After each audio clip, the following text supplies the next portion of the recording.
Yo pregunto a los presentes si no se han puesto a pensar que esta tierra es de nosotros y no del que tenga más.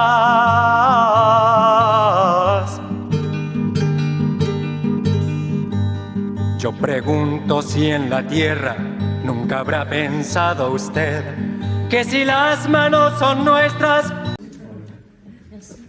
Donc Pascal Perrault, poète, performeur, graffeur, rappeur intermittent, romancier, etc. Donc des extraits de mon recueil Une brèche dans la tapisserie des ombres qui est là-bas. Oui, là-bas. Là où il y a la veste. Donc j'ai commencé par un poème léger. Ayant accumulé un grand crédit d'oiseaux, je me suis porté acquéreur d'un nuage mis aux enchères. J'en suis très satisfait. C'est un nuage très propre, qui jamais ne connaît la foudre ni la pluie.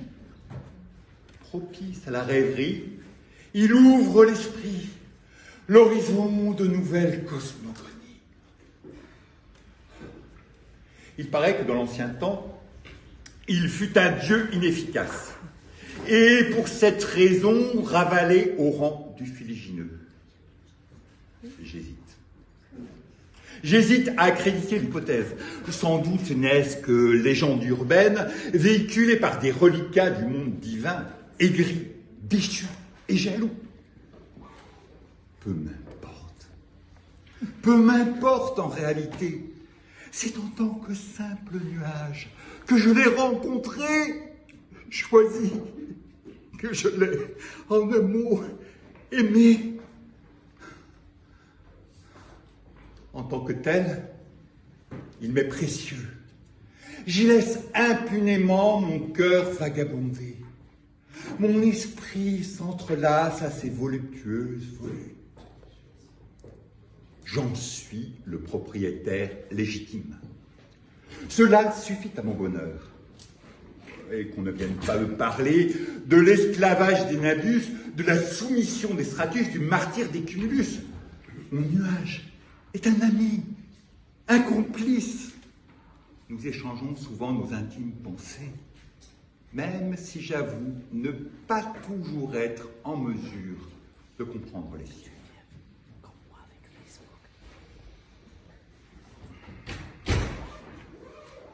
J'ai répudié la nostalgie qui collait sa chair à la mienne, cognait ses os contre mes os, avec des façons de ventouses et une haleine de cadavre.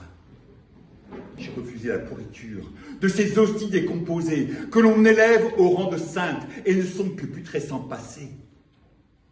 Et ces valises, chargées de plaies, que l'on traîne de gare en gare, sans s'interroger davantage sur l'état de leur contenu. Je les ai laissés sur le quai, volontairement oubliés lequel. Les prennent qui le désirent, qui n'a pas son quota d'autoflagellation. Se murer dans l'hier, se laisser inonder par ces flots corrosifs, est incapacité à repenser la forme, à retrouver en géomètre les périphéries du désir. Paresse d'apprentis vivants qui rechignent au prix du savoir, au poids d'incendies dont il faut parfois payer la connaissance. L'âpre et rude leçon de soi, l'humiliante étude des charniers, des immondices qui vous peuplent. J'ai ouvert portes et fenêtres aux imprévisibles futurs, dont le vent écorce la peau, précipite les visages dans l'avalanche, précipite les destins dans l'avalanche des visages équarris et réduits à l'essentiel. Enfin, un dernier pour lequel je vais faire un petit avertissement. Non, c'est pas grave, termine. Très court.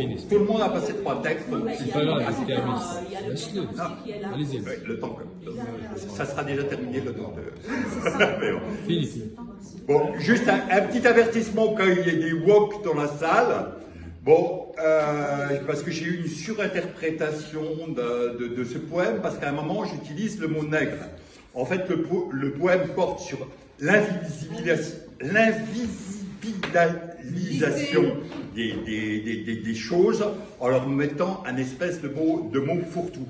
Et le mot nègre est suivi immédiatement du mot flamboyant, ce qui fait que ça se réfère à la négritude chantée notamment par Léopold Sédar Senghor, et également au flamboyant, le sang du flamboyant étant une bande dessinée sur la première révolte d'esclaves aux Antilles, voilà, que je vous conseille d'ailleurs comme BD, c'est une très belle BD. Si les mots n'ont aucun pouvoir de modifier notre conscience, d'accélérer le cours des choses, de métamorphoser l'instant, que l'on m'explique ce mystère. Pourquoi tente-t-on à tout prix d'arracher les racines du monde qui fut nôtre à coup de perversion sémantique?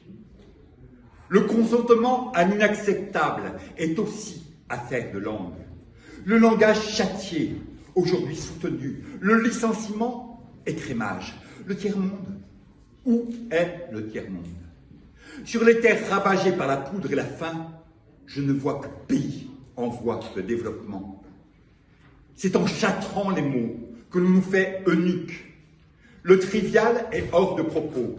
Le nègre flamboyant est devenu un black. Le chant de l'Afrique ne résonne plus sous la peau de ses solitudes. Tam-tam éradiqué, réduit à n'être plus que jingle électronique pour mélopées fast-foodées. Je veux la rage des mots, leurs écorchements, leurs orgasmes, leurs miroitements abrasifs. Je veux l'excès des mots goulus, le chatoiement de la langue, la jouissance rugueuse des phrases condamnées.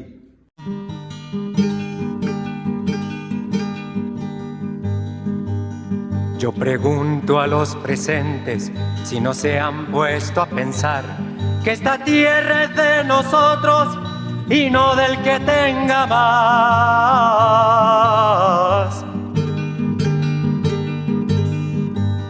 Yo pregunto si en la tierra nunca habrá pensado usted que si las manos son nuestras,